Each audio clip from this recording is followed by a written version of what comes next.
দেবরে আনার জন্য এয়ারপোর্টে চলে গেলাম, কি নিয়ে গেলাম না নিয়ে গেলাম, দেবরে কী দিয়ে সারপ্রাইজ দিলাম এই ভিডিওটা আপনাদের সাথে শেয়ার করব। হ্যালো এভরিওয়ান, আসসালামু আলাইকুম। কেমন আছেন? আশা করি অনেক অনেক ভালো আছেন।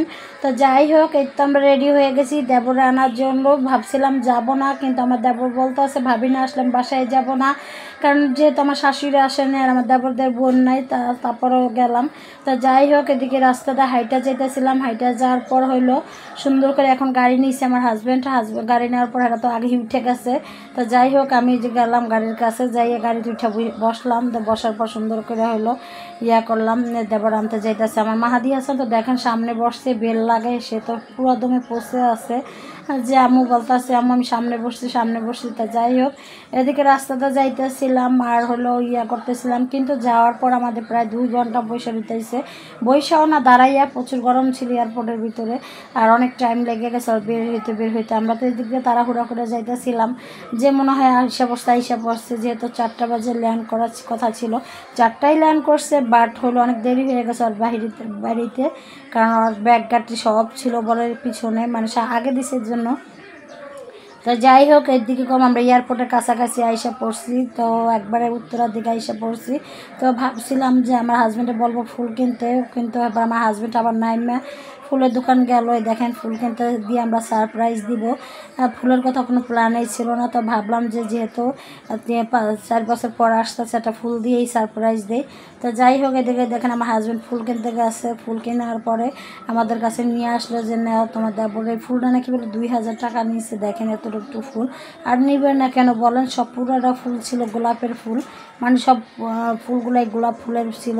তো যাই হোক, এই যে ফুল নাই না আমার হালকা দুষ্টামি করতেছিল যে দিব না, আমার কাছে রাখবার। দেখেন ফুলটা কত সুন্দর লাগতেছিল, যে ভাবছিলাম খালি হাতে দেখা করব কিভাবে, তো একটা ফুল দিয়ে সারপ্রাইজ দিয়ে একটু বরণ করে আনি মানে। তো যাই হোক, দেবরে এয়ারপোর্টে কি দিয়ে বরণ করলাম, এই যে ফুল দিয়ে বরণ করলাম।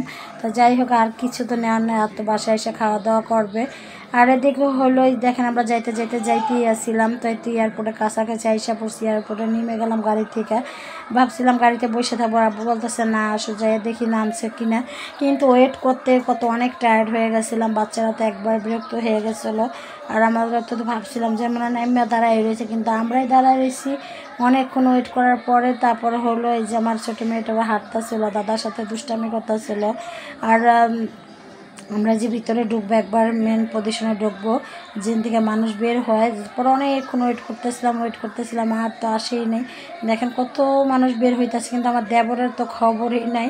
তা যাই হোক, এরপর দেখতে দেখি যে আমার দেবরে অনেকক্ষণ ওয়েট করার পর দেখি আমার দেবরে যে পেয়ে গেলাম। পরে তো আমরা ফুল দিয়ে বরণ করতেছিলাম, বরণ করার পরে তো দেখেন আমার ছেলে তো লাভ দিয়ে কোলে উঠে গেছে, আমার মেয়েরও নিছিল, মেয়ে তো কান্নাকাটি করতেছিল, কারণ ও অনেক বিরক্ত হয়ে গেছিলো। তো যাই হোক, এদিকে আমরা ব্যাগ গাটি করে যে ফুল দিতেছিলাম, তারপর হইলো আমার দেবরের বাসায় নিয়ে যাব। পরে হচ্ছে বাসা কি আনছে না আনছে নেক্সট ভিডিওতে দেখাবো, এত বড় লং ভিডিও তো দেখা যায় না। পরে সবাই ফুল দিতে, আমার দেবর তো চকলেটের গাঠটা, আমি একটু দুষ্টামি করলাম যে ফুলটা আমি একটু দিয়ে ভিডিও করি। তো যাই হোক, আমার ছেলে তো এয়ারপোর্ট বসে দেখেন চকলেট খাইতে আসছে, সামনের প্যাকেটে করে আনছে, আর অনেক গাড়ি বলতেছে গাড়িকে যে আমরা ফুল দেওয়ার পরে দেশের রিয়াল টাকা দিচ্ছিল প্রায় 5000 টাকার মতন, বলতেছেন ভাঙ্গাই দিয়ে মানে। তারপরে আমি বলতেছি না লাগবো না।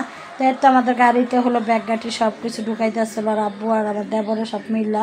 তো যাই হোক, এখন আমরা গাড়িতে উঠে বাসায় চলে যাবো। তো বাসায় কী আনলো না আনলো, কী খেতে দিলাম না দিলাম নেক্সট ভিডিওতে দেখাবো। সবাই ভালো থাকবেন, সুস্থ থাকবেন, আল্লাহ হাফেজ, আসসালামু আলাইকুম।